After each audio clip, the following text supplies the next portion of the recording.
नमस्कार साथियों,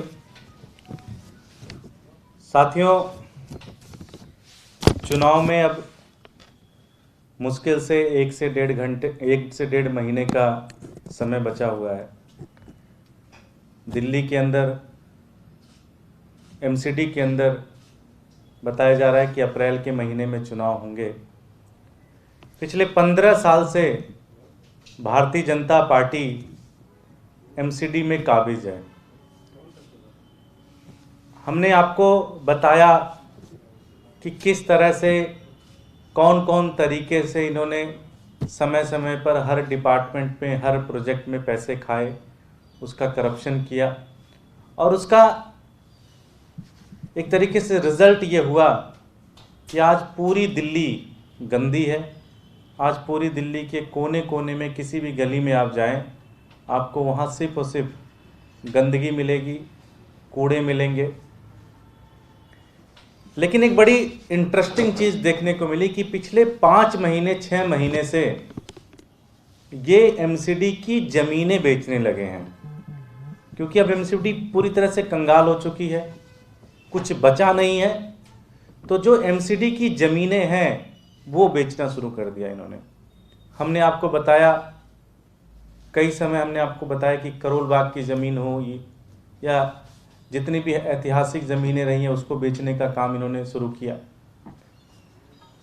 हमने इसके बारे में कई बार एक्सपोजे किया, कई बार जनता के बीच में गए, हमने प्रोटेस्ट किया, जेलों में बंद हुए और हर बार बीजेपी वाले कहते थे कि जी कोई नहीं, एक कर रहे हैं जी, इसके बाद नहीं करेंगे जी, इसके बाद नहीं करेंगे।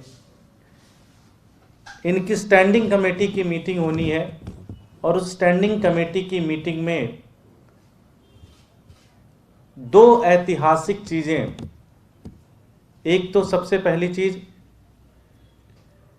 एक विद्यालय है शालीमार बाग में। हमने पहले भी एक बताया कि शालीमार बाग में एक स्कूल और है इनका, उसको तो इन्होंने बेच ही दिया।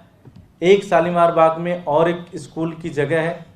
स्कूल तो ऑलमोस्ट एक तरीके से मंदिर होता है, उसकी ज़मीन को बेचने का प्रस्ताव ये लेके आ रहे हैं।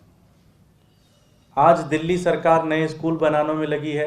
आज दिल्ली सरकार नए नए चीज़ों को ईजाद करने में लगी है कि कैसे बच्चों को अच्छे से अच्छी शिक्षा मिले, और ये भाई साहब बैठ के यहाँ पर स्कूल बेचने का काम शुरू कर रहे हैं।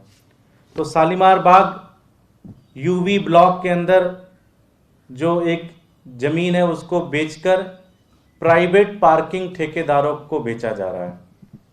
इसी तरह से एक एनजीओ है जो कि ओल्ड एज के लोगों के लिए है, उनकी जो जगह है, ओल्ड एज होम जो दिल्ली के अंदर बनाए गए हैं, उसको भी ये बेच रहे हैं प्राइवेट लोगों को। स्कूल बेच रहे हैं, बुजुर्गों का घर बेच रहे हैं। तो ऐसा लगता है कि भारतीय जनता पार्टी ने ये मान लिया है कि अब उनको दिल्ली के अंदर नहीं आना है, और इसलिए अब वो दिल्ली की जो बची कुची एमसीडी की जो भी प्रॉपर्टीज़ हैं, जो भी ओल्ड एज हैं, जो भी और भी ज़मीनें हैं, वो सारी की सारी बेचने का काम शुरू कर रहे हैं।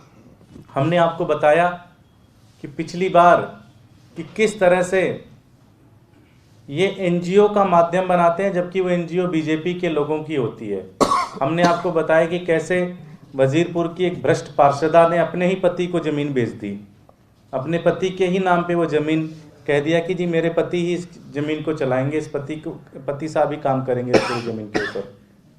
इसी तरह से मुझे पता चला है कि अगले 10-12 दिनों के अंदर भारतीय जनता पार्टी ये स्कूल और ये मनोरंजन, जो बुजुर्गों का मनोरंजन केंद्र है, ये दोनों चीज़ भारतीय जनता पार्टी के पार्षद या उनके रिश्तेदार या भारतीय जनता पार्टी के नेता इसको खरीदने की कोशिश में हैं। आम आदमी पार्टी इसका विरोध करती है, और मैं एक ही चीज़, जो अधिकारीगण है, मैं उनको भी ये कहना चाहता हूँ कि आप इनका सपोर्ट ना करें। मुझे पता है आपके ऊपर बड़ा दबाव है, आप नहीं करेंगे तो आपको पनिशमेंट मिलेगी, लेकिन फिर भी मैं ये कहना चाहता हूँ, मानवता के नाते, दिल्ली वालों के नाते, दिल्ली वालों ने आपको इतना कुछ दिया है, इनके भ्रष्टाचार में अब आप साथ ना दें। ये 10-15 दिन के और मेहमान हैं, इसके बाद इन सब को जेल में जाना है। इन सब की ज़मीनों के खिलाफ कार्रवाई करेंगे, इन सब के खिलाफ जांच करेंगे। आम आदमी पार्टी इन दोनों प्रस्ताव का पुरजोर तरीके से विरोध करती है।